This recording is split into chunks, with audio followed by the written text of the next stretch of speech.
Hey guys, how's it going?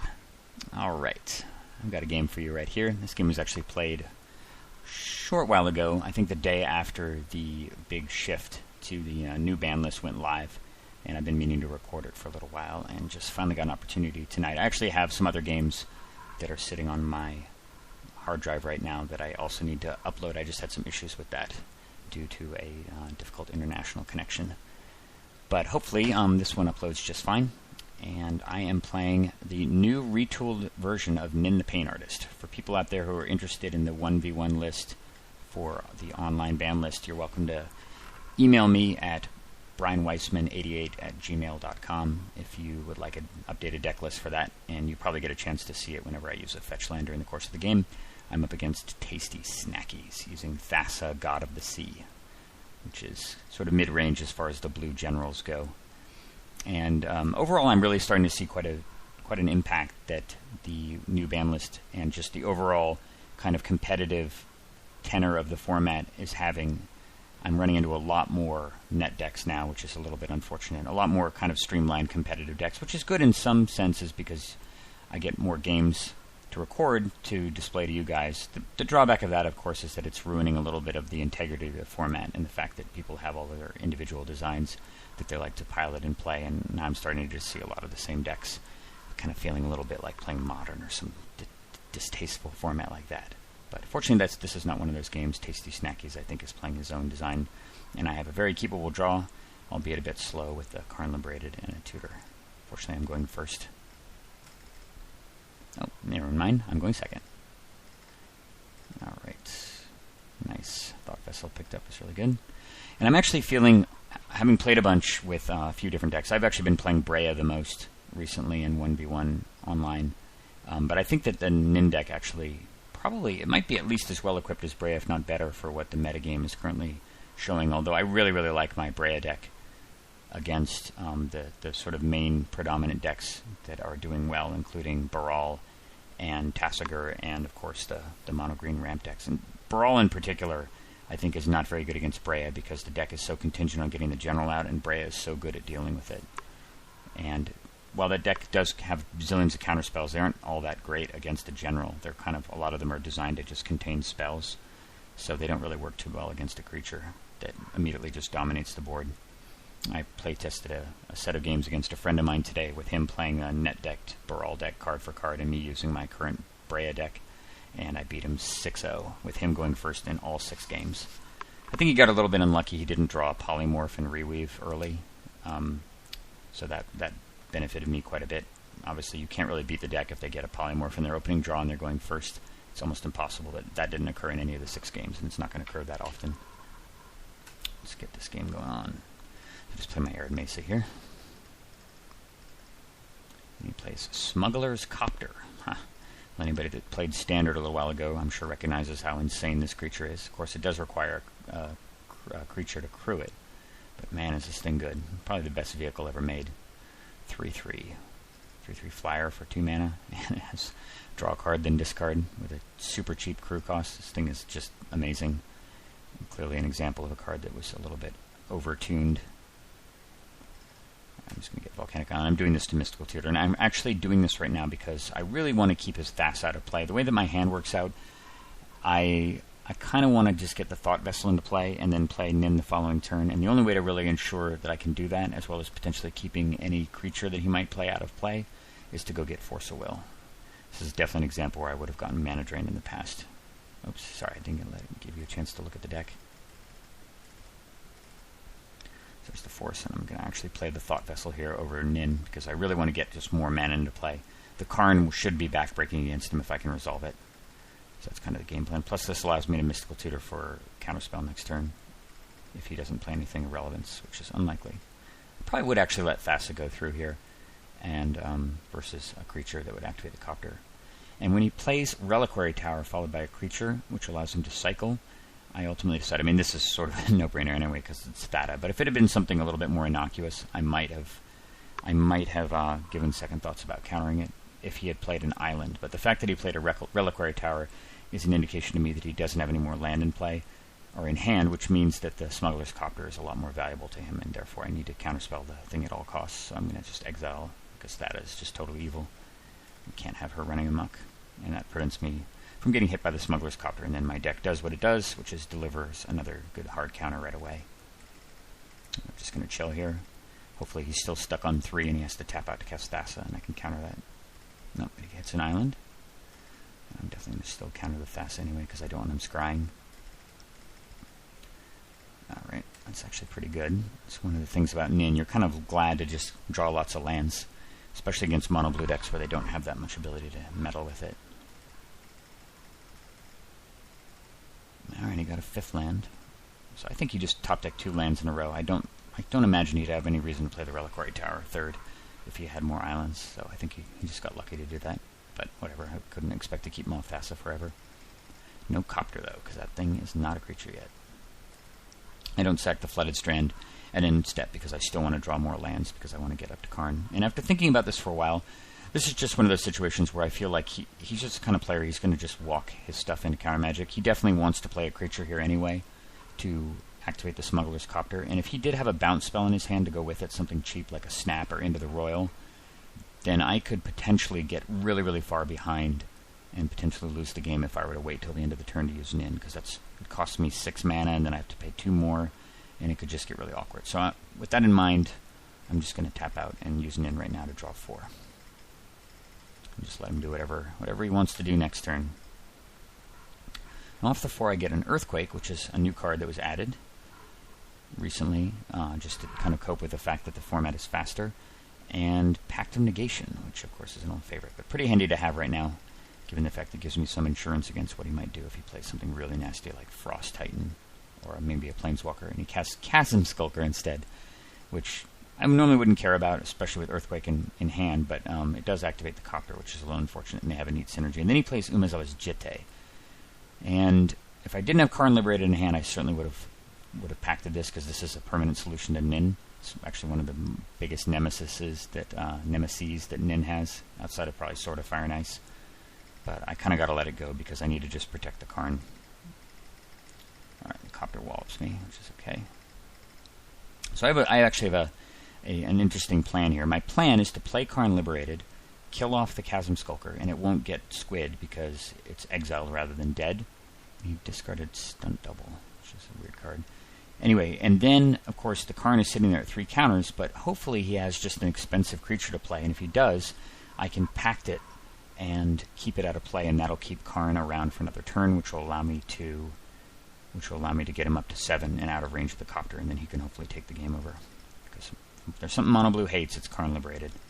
So I'm playing Karn right here. Fortunately, I didn't have the ability to go Dynamo Karn. Just 1 mana short, so I'm exiling the Squid.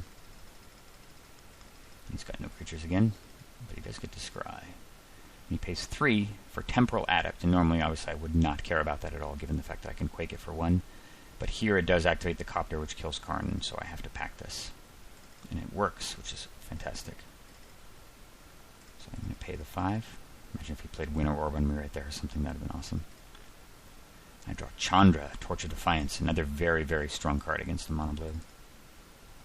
So I'm going to exile a card from his hand, and in response, he rifts it. And this is totally baffling to me. Like, why would you do that? He had the mana to rift it before. He could have rifted it before I got to even untap, and that would have saved him a card in hand. So maybe his plan... I mean, I guess his plan was to... I just don't understand the logic, because he knew I had to pact anyway, and he knew I wouldn't be able to recast Karn this turn and use it, so he just let me... Well, I guess... Aha! Now I understand. He's got Mystical Tutor. Okay, well, that's fine. I guess that's to prevent me from potentially using the Karn to kill Umezawa's Jitte. So by using it on his hand, he's able to cast Mystical Tutor and effectively avoid the Karn's effect entirely by bouncing it. So not too bad, actually. I'll play the Cascade Bluffs and my map. He's got no cards in hand, but of course the moment he hits a cheap creature off the scry, the Jitte is going to fly on the Copter and I'm going to have some problems. But at least I've got Karn as an answer for it. And he's tapping 5 for Bribery. Huh. Alright, well, knock yourself out. And he gets Snapcaster Mage, and then he makes this terrible misclick that I felt really bad for. You can see he's targeting Bribery, and obviously he meant to target Mystical Tutor, because that's, a little more castable than Bribery when you have 1 island. And I gave him my condolences, and he frowned, and we moved on. But it was kind of unfortunate that this affected the integrity of the game a little bit. Because I think him having another card in hand right now would have been pretty cool. I guess maybe he could have gotten his own Pact of Negation. He throws away Tamiyo, which is pretty interesting. Interesting that he just cycled. I guess he just really wanted to deal the 3 damage. But it's too bad that he hit such a powerful card off of the effect.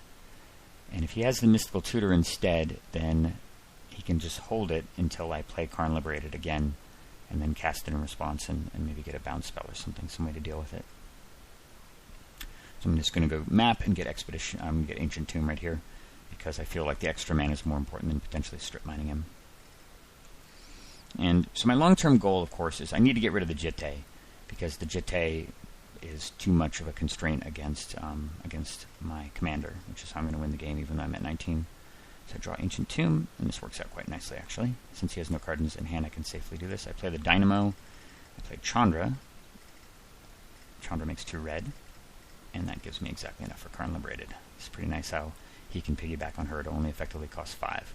So the question is, what do I remove? I can kill this, which would exile the Snapcaster Mage, and that would mean that the Jitte and the Copter are effectively turned off. However, that's a huge risk, because if he does in fact hit a creature off of the top 2 cards, and he's able to turn the Copter back on, he can run the Copter into, say, Karn Liberated, killing it, and get 2 counters on the Jitte, which will now be a problem, because I really have nothing else going on right now, and I want to play Nin the Pain Artist next turn. So with that in mind, I decided to take the safer route, which means that he's guaranteed to kill Karn, but at least I get the Jitte permanently out of the game, and I decide to exile it. Figuring that Chandra, even with Karn dead, Chandra is so powerful now anyway, with this much mana, that it should be able to win the game. And then he plays Void Mage Prodigy, which is very problematic, given that he's got 2 wizards out. He activates Copter, even though this means that he has to, is that a May? You may. Well, if I were him, I would not cycle. Yeah, and he chooses not to. He learned his Tamiyo lesson from last turn. But I do get hit for 4, or I get hit for, well, I would have been hit for 5, but it's going to be 3 and 2, so it's going to drop those 2 Planeswalkers down. So he's looking a little more difficult now, but at least I have the ability with Chandra to destroy the Void Mage Prodigy. And I could Quake here, and I thought about doing it, but I realized that if I cast Rolling Earthquake, then he'll just sack the Snapcaster Mage to counter it, to keep his Void Mage Prodigy alive, and I'm still going to have to deal with that, which means he's going to be able to counterspell Nin. And I don't really care about the Snapcaster very much. I care more about this thing, so I'd rather just keep the Earthquake.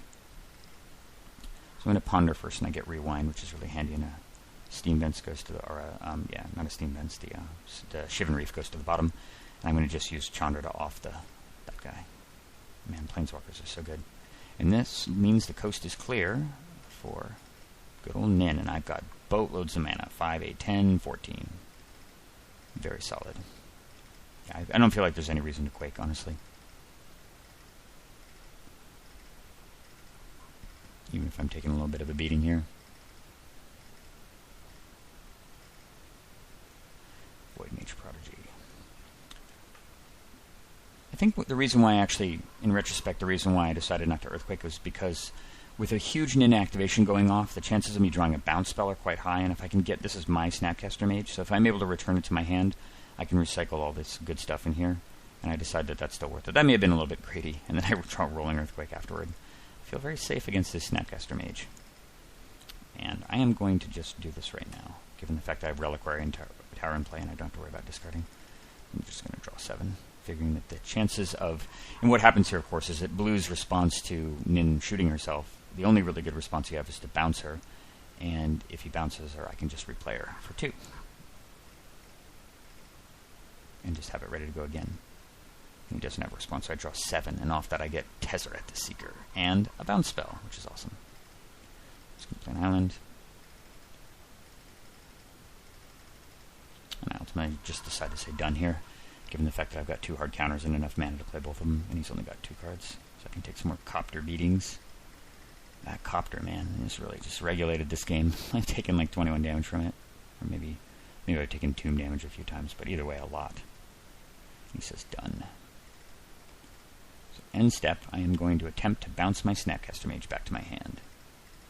And he has a very good response in that. Overwhelming denial. Huh. Weird. Strange, it says teammate. I don't know why he would play that, but regardless, can't be countered, so he still has my guy. For now, I draw Chrome Mox. It's another addition. Obviously, replacing things like Mana Crypt and Soul Ring is impossible, but you can at least add a few more fast artifacts to make up for it. I'm going to play Tezzeret the Seeker. I know it's protected. Tezzeret can go get the Shackles, which is now super good protection against the Copter. And I'm going to play Nin again.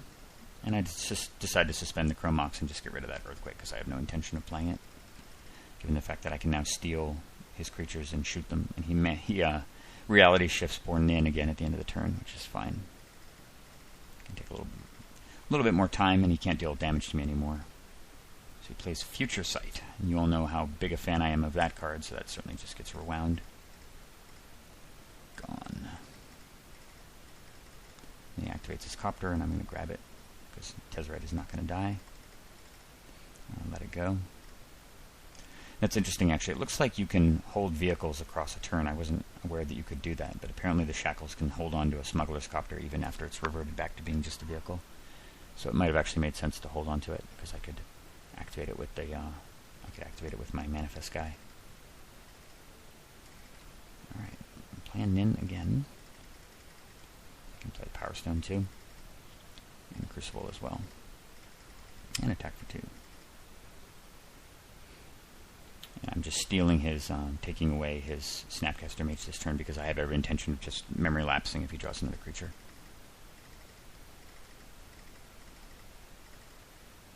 He plays Rite of Replication, targeting the Snapcaster, and I, of course, am going to lapse that.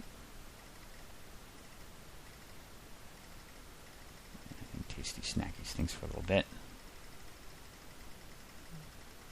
So does the UI. What's going on here? Is it just end of the game? I think it is. I think it's end of the game. Yeah. Yeah, I think he conceded at this point. And actually, the replay worked last time, but I think the writing was on the wall. He sees that I've got his creature now and the ability to shoot for just gobs of cards, at least 12 or 14 or something. So with that in mind, he packs it in. So I thought this was a pretty cool game. It's a little dicey at the beginning, the fact that I took all those Copter beats and had to work my way around an Umezawa's Jitte carefully with the Karn Liberated. But it's kind of nice playing against your opponent's outs, and when in fact he did have several of them, being able to deal with them quite easily and winning the game at a reasonably comfortable health margin. Hope you guys enjoyed that game. I have lots more to record, and I should start playing. I've just been super busy, but I intend to be playing in the Commander League pretty soon, so I'll have some hyper competitive games from there for you guys to enjoy. See you all soon.